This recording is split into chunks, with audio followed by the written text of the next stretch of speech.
성부와 성자와 성령의 이름으로 말씀드립니다. 오늘 아침 이 귀한 예배에 나오신 여러분 모두를 예수님의 이름으로 환영하고 축복합니다. 네, 우리가 넘어야 되지 않을 선이 있는 것 같아요. 여기 앞쪽으로는 아마 이렇게 넘기가 어려우신 듯합니다. 사회적인 거리를 두라고 그렇게 시청에서 공문이 또 왔어요. 너무 뒤쪽으로 앉지 마시고 앞쪽으로도 넓게 앉으시길 바랍니다.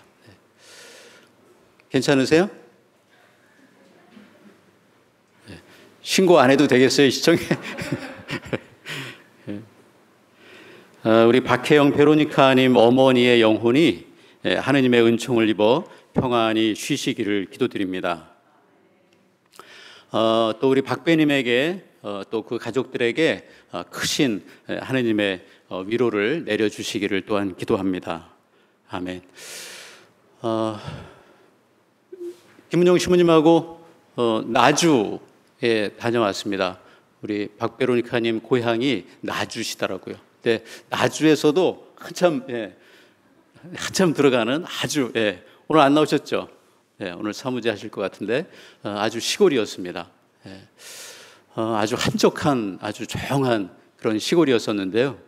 그런 생각을 해보게 됐습니다. 오늘 예수님께서 하늘나라 비유 말씀하시면서 밀밭에 뿌려진 밀 이야기를 오늘 하시는데 이 나주 여기 이 시골 여기까지 이렇게 베로니카라고 하는 그 이 밀 씨앗을 이렇게 심으셨구나라고 하는 생각이 들었습니다.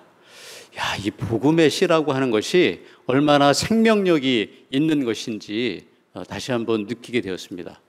저는 강화가 고향인데 저는 강화밀입니다. 안성밀 있으시죠? 또 평택밀. 어디 밀이십니까? 부대리밀. 우리 A 어머니 저 천안 부대리밀. 또 고향이 어디십니까? 루시아님 고향 물어보면 안 되는 건데 그죠? 숙녀들한테 고향 물어보면 어디 밀이십니까? 참 귀하다 이런 생각을 하게 되었습니다.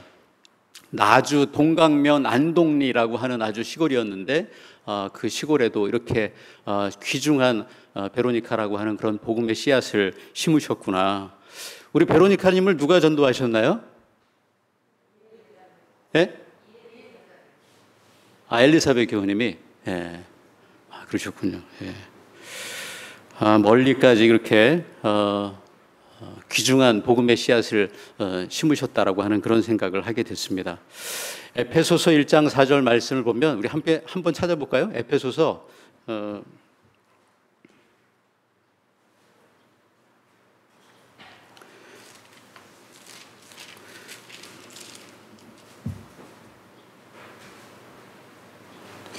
1장 4절에요.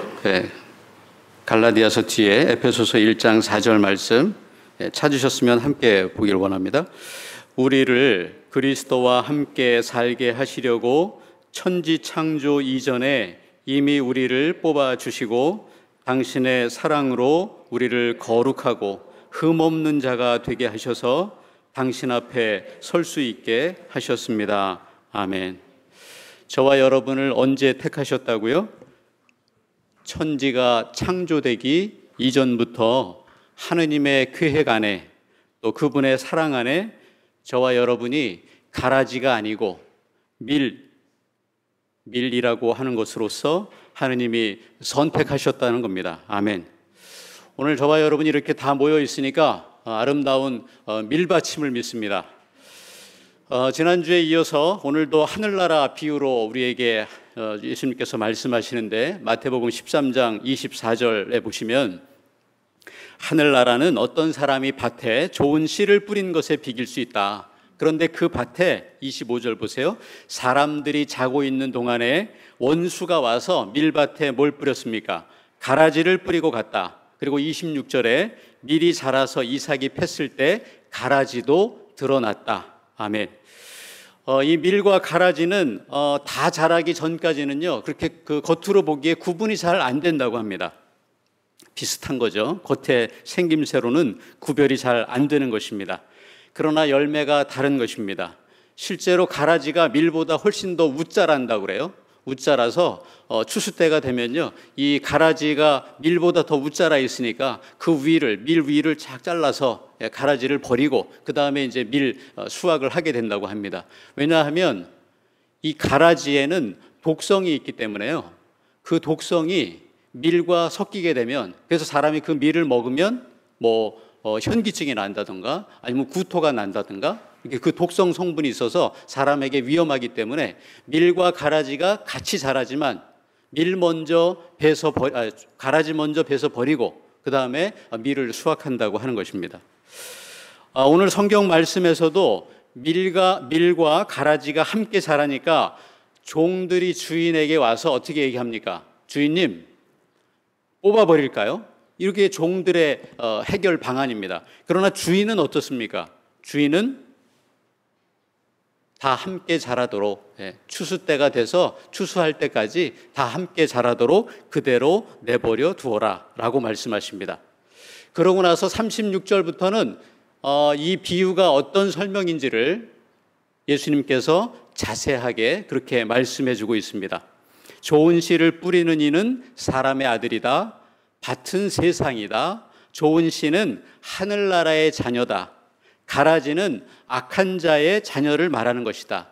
가라지를 뿌린 사람은 누구라고요? 악마요. 추수 때는 세상이 끝나는 날이다.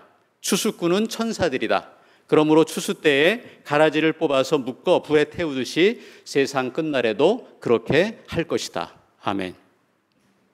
저는 이 말씀 묵상하면서 내 삶에 가라지가 있다는 것을 알아야겠구나. 저와 여러분의 인생에는 예수님 오시기 전까지, 심판하시기 전까지 어떤 게 있어요? 가라지가 있다는 것을 알아야겠구나 라고 하는 생각을 했습니다. 밀밭에 예수님이 좋은 밀의 씨를 뿌렸으니까 밀이 자라는 것은 너무나 당연합니다. 그렇지 않습니까? 우리 인생의 밭에는 밀만 있는 게 아니라 뭐가 있어요? 가라지가 있다는 것을 알아야 합니다. 언제까지요? 주님 재림해서 오시기 전까지 이 세상 밭에는 밀과 가라지가 함께 있다는 것을 알아야 합니다. 이 가라지가 의미하는 것이 뭘까? 제가 이걸 제 인생에 비추어서 돌아보면 저는 저의 인생의 가라지를 내가 뽑으려고 한 적이 많았습니다. 어떤 경우에는 내가 혼자서 저 사람이 밀이 아니라 가라지일 거야 라고 생각한 적도 많았습니다. 데레사님을 그렇게 생각하진 않았습니다. 네. 저에게 일어나는 어떤 일들 아니면 작은 고난 앞에서도 이 일은 내가 당장에 뽑아버려야 할 그런 가라지라고 생각할 때가 많았습니다. 그러면서 왜 하느님은 내 인생에 이런 가라지를 주셨을까? 원망을 한 적도 많았습니다. 그러나 오늘 말씀을 보면 그 가라지는 누가 제거해 주시는 것입니까? 누가 치워 주시는 것입니까? 내가 하는 것이 아니고 하느님께서 하신다. 내가 판단하는 것이 아니고 하느님께 맡기는 겁니다. 때로는 가라지를 통해서도 저와 여러분의 인생의 시련과 고난과 어려움을 통해서도 오히려 그것을 통해서 하느님을 더 깊게 만날 때가 있다는 것입니다. 오히려 그 일을 통해서 저와 여러분을 더 성숙하게 만들 때가 있다는 것입니다. 저와 여러분의 인생에 가라지가 있지만, 고난이 있지만, 슬픔이 있지만 하느님은 그것을 통해서도 저와 여러분에게 감사와 은혜를 주시는 줄로 믿습니다. 아멘. 두 번째는 주인의 시선이 어디에 가 있는가? 주인의 시선은 가라지가 아니고 밀이라는 것을 알아야겠구나. 세상 밭에는 가라지도 함께 자랍니다. 즉 우리들 인생에는 어려움과 고난이 있다는 것입니다. 그러나 주인의 관심과 주인의 시선은 어디에 가 있습니까? 가라지가 아니고 밀입니다. 오늘 13장 29절에 주인은 가만히 두어라. 가라지를 뽑다가 밀까지 뽑으면 어떻게 하겠느냐? 아멘. 미리 혹시 다치면 어떻게 하겠느냐? 미리 혹시 상처를 받으면 어떻게 하겠느냐? 온통 주인은 지금 어디에 시선과 관심이 가 있어요? 밀이 아니고 가라지가 어떻게 하면 밀이 어떻게 하면 가라지 사이에서도 잘 자랄 수 있을까? 이것을 지금 계속해서 주인의 관심과 초점은 거기에 가 있습니다. 다 알 수 없고 설명하기 어려운 인생의 환난 앞에서도, 고난 앞에서도 하느님이 여전히 저와 여러분을 바라보고 계신다고 하는 것을 믿으시기를 원합니다. 저와 여러분을 응원하신다고 하는 분이 주인이시고 하느님이심을 믿으시기를 원합니다. 아멘. 잘 알고 있는 이야기 가운데 그 체로키 인디안 할아버지와 어린아이의 이야기를 아실 겁니다. 우리 인생에는 늑대가 있다는 거예요. 늑대가 두 마리가 있다는 겁니다.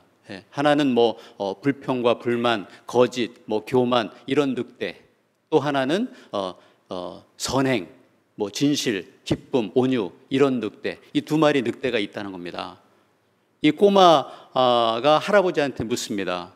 그러면 이 두 마리 늑대 중에 누가 인생에서 이깁니까? 그랬더니 이 할아버지가 뭐라고 대답해요? 네가 먹이를 주는 늑대가 이긴단다. 하나님은 저와 여러분에게 먹이를 주십니다. 양식을 주십니다. 우리가 이기도록, 어려움을 딛고 일어서도록 저와 여러분에게 양식을 주시고 말씀을 주신 줄로 믿습니다. 아멘. 더불어서 우리들 마음 안에도 가라지와 밀이 싸울 때가 많습니다. 그럴 때 우리는 어디에 더 시선이 가야 됩니까? 어디에 더 먹이를 줘야 됩니까? 내 안에 일어나고 있는 가라지와 같은 불평과 혹은 교만과 겸손하지 못함과 모든 것이 일어나고 있고, 또 한편으로는 우리가 선함과 또 예수님을 닮아가려고 하는 그런 모든 것들이 있을 때 두 늑대 중에 어디에 먹이를 더 주시겠습니까? 저와 여러분이 먹이를 주는 그것이 더 승리한다고 하는 것입니다.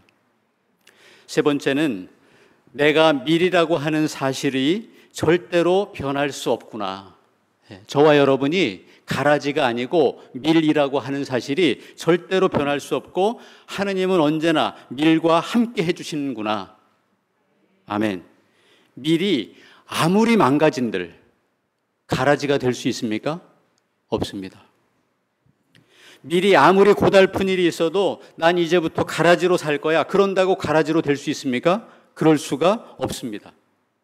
저와 여러분은 예수님이 심으신 좋은 씨인 줄로 믿습니다. 아멘. 때로는 저의 경우에는 마귀 짓을 할 때가 있어요. 그렇다고 제가 마귀겠습니까? 마귀 짓을 할 때가 있는 겁니다. 이때 아멘이 좀 크시네. 원수 짓을 할 때가 있습니다. 그러나 원수가 아닙니다. 어디에 더 먹이를 줘야 하느냐? 저와 여러분은 남을 죽이는 가라지가 아니고 내가 죽어서 남을 살리는 밀의 인생임을 믿습니다. 밀은 밀이고 가라지는 가라지입니다. 둘의 사이에는 절대로 넘을 수 없는 경계가 있습니다. 예수 그리스도, 십자가 보혈이라고 하는 절대로 넘어갈 수 없는 경계가 있음을 믿습니다. 가라지가 아무리 성실하게 살겠다고 매일매일 다짐한다고 한들 밀이 될 수가 없는 것입니다. 우리는 예수님을 거역하는 가라지가 아니고 범사에 예수님을 인정하는 밀이 되어야 합니다. 저와 여러분이 가라지가 아니고 밀이라고 하는 사실, 밀이 된 것은 저와 여러분의 노력이 아니고 하느님께서 일방적으로 부어주신 은혜임을 믿습니다. 언제서부터요? 천지창조 이전부터 여러분이 밀이 될 것을 하느님께서 미리 선택해 주신 그 하느님의 은혜에 감사하시기를 바랍니다. 아멘. 둘째 아들이 집을 나간들 아들이 아니란 말입니까? 방탕한 생활을 한들 아들이 아니란 말입니까? 그 아들까지도 받아주시는 아버지임을 믿으시기를 원합니다. 아멘. 큰아들이 아버지에게 아무리 삐진들 큰아들의 몫이 없단 말씀입니까? 내 것이 모두 네 것이 아니냐? 이것이 아버지의 말씀입니다. 두 아들 모두를 잔치에 초대하시는 분이 아버지이심을 믿으시기를 원합니다. 아멘. 오늘 구약성경 창세기 말씀은 야곱의 인생 중에서 그가 처음으로 하느님을 만나는 장면입니다. 영적인 첫 경험을 하는 장면입니다.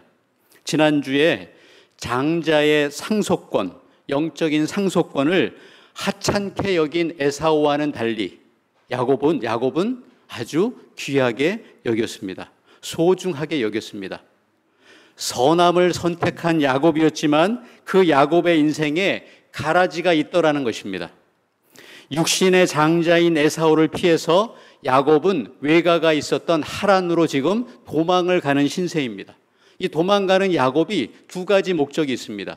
장자의 상속권을 자기가 가졌기 때문에 에사오가 자기를 죽일지도 몰라 라고 하는 것과 그 다음에 자기가 결혼을 해야 되는데 아버지의 말씀대로 아무 여자나 결혼하지, 에사오는 아무 여자나 결혼을 했지만 야곱은 아버지가 얘기한 대로 그 영적인 혈통이 너무나 중요하기 때문에 지금 하란으로 도망을 가고 있는 신세입니다.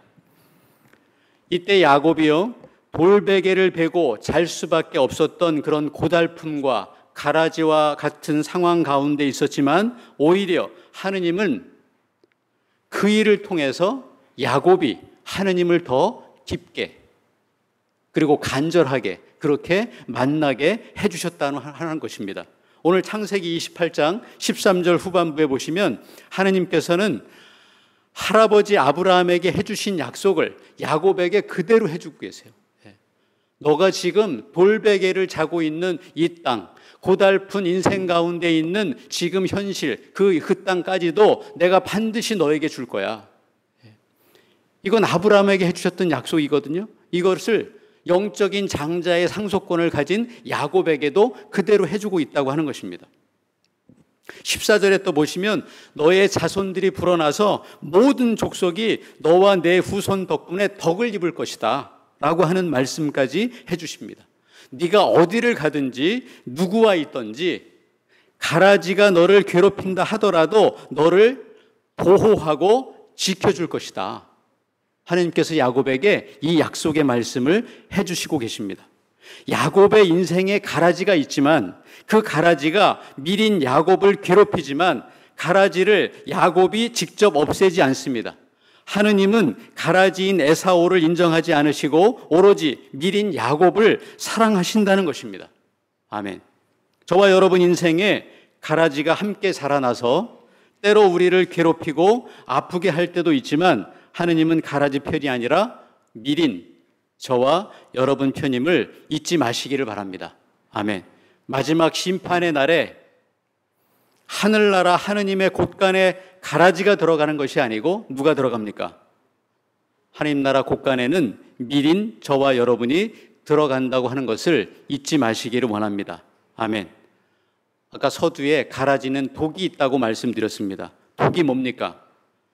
자기가 살려고 남을 죽이는 것이 독입니다. 밀알 하나가 땅에 떨어져 죽어야 많은 열매가 있다고 하셨습니다. 예수님은 당신이 죽어서 우리를 살리셨습니다. 가라지 인생이 아니고 미래 인생을 저와 여러분도 살아가기를 예수님은 원하고 계신 줄로 믿습니다. 밀은 밀가루로 거듭나고 빵으로 살아납니다. 저와 여러분은 독을 가지고 사람을 죽이는 가라지가 아니고 먹여서 살리는 밀인 줄로 믿습니다. 밀로 만든 빵은 사람을 살리는 양식이 됩니다. 빵은 곧 하느님의 말씀이 됩니다. 나는 살아있는 빵이다. 예수님이 말씀하신 것입니다. 예수님처럼 우리도 누군가를 죽이는 가라지가 아니고 살리는 밀이 되시기를 원합니다. 아멘. 그래서 이 아름다운 밀밭으로 소중한 이들을 초대하시고 또 환대하는 우리 평택교회가 되기를 원합니다. 이 세상에서 저와 여러분이 영의 양식으로 사시며 마침내 하늘나라, 하느님 나라 곳간에 모두 들어가셔서 해와 같이 빛나시는 축복과 은혜가 있으시기를 예수님의 이름으로 간절히 축원합니다. 아멘. 성부와 성자와 성령의 이름으로 말씀드렸습니다. 아멘.